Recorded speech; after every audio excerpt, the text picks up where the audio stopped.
Hello, I'm Jacob Pike, digital content producer here at WHSV. The Battle of Newmarket was fought on May 15th, 1864 in Newmarket, Virginia. Now, many people know about the battle because of the story of the VMI cadets being pitched into the battle, but many people might not know that a soldier from the 1st West Virginia Infantry was awarded the Medal of Honor for his actions during the battle. I decided to take a trip to Newmarket to learn more about Sergeant James Burns and what he did that day to earn the Medal of Honor.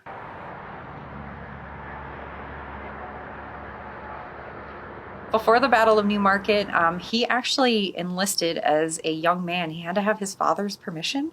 He was 16 years old when he joined the Army in October of 1861.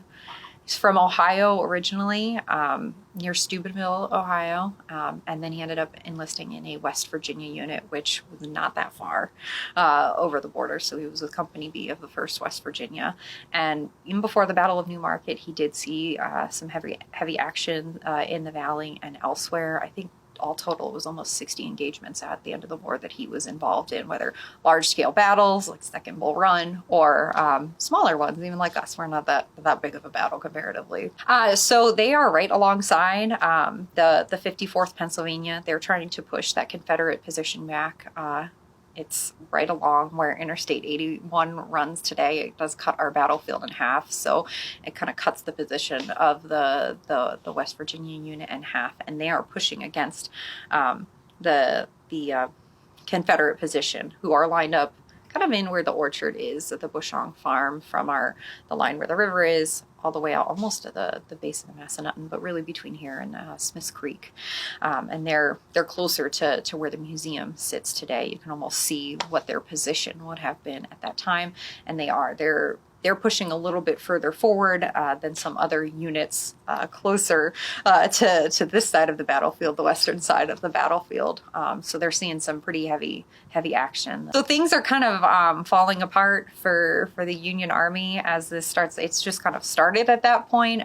General Sigel, during this battle, he's a German immigrant, and when he gets flustered, he is going to speak his native tongue. So he's giving his orders in German, and there's confusion. There's a thunderstorm and rain coming through the area. There's lots of noise going off. You're being shot at. There's yelling happening. And now someone's shouting at you in German. So a lot of confusion. But what's starting to happen is the Union Army is realizing that they need to remove themselves from the field. Retreat has not been ordered yet. But it will be very soon. And they're backing up. They're moving north. They're moving to try to get themselves kind of across the bridge to Mount Jackson to safety at that time.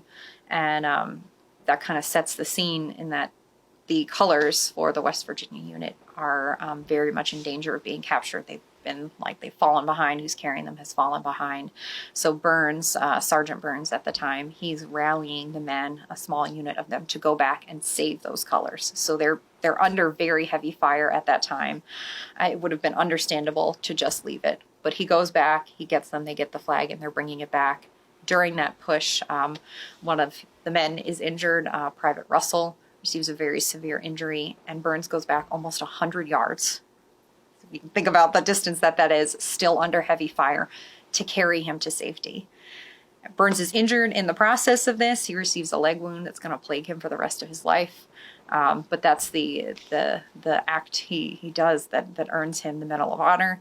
And I would say the absolute respect of the Russell family. So after the Battle of Newmarket, he's obviously going to have to recuperate. That wound plagues him for the rest of his life. It does end up much later on causing his retirement when he was not quite ready to do so. But it's a wound that plagues him. But he makes a career out of the military. He does return. He marries in 1887. He has 4 children, 3 girls or 3 boys and a girl, with his wife, and they make their home mainly in Ohio. But he doesn't sound like he's there very much. He is all over the United States, even served some time with Custer. It's not until 1899 that he ends up retiring. And after that, he teaches for some time at the Ohio State University. And then the image that we have of him that goes along with the Medal of Honor that we have next to it is from the WVU, West Virginia University yearbook. He was teaching there in 1902. So he goes and lives this, long life. He dies an older man, and he's 18 when this battle happens. He's 18 years old. He'll be 19 that August, but he's 18 years old when he goes back to save the colors and to save that man's life.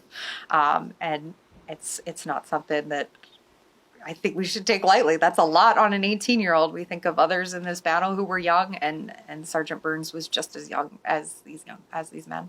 From all that I've read about him, it didn't seem like he was tooting his own horn enough, but a lot of people liked him. His wife obviously liked him, but she spoke very highly of him. Private Russell, who I mentioned, speaks very highly of him. One of his senior officers in 1863 said something along the lines of, "There's no greater man, no better man that has donned this uniform and more honorable than Burns." And I'm like, that speaks very highly of his character, because you could be a good soldier and still not a good human. But this points to the fact that he was both, and I think his actions that he earned the Medal of Honor with shows that he went up. He really did go above and beyond what was asked of him at that time. His medal is here at the Virginia Museum of the Civil War. We have it on display in the lower level of our museum, and you can actually see on the back of it, like the commendation. It says where he earned this battle, and then we have an image of the front of it on the display next to it, so you can see what it looks like.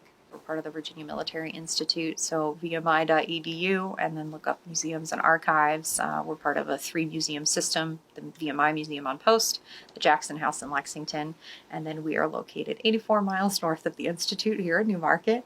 So our website is the best place to start, and then if you come and visit, there's a lot of information, not just on the Battle of Newmarket and the Bushong family who was here, but we do cover the Civil War in Virginia in general. Well, I hope you all enjoyed this exclusive story, and if you would like to see more like this, feel free to leave a like on the video, be sure to share it, and comment your thoughts below. And if you have any ideas or suggestions for a future digital report you would like to see, let us know. We'd love to hear any and all suggestions, and if you all have any comments about the story, Burns, or the battle itself, feel free to leave the comment below. But from WHSV, working hard for you, I'm Jacob Fife.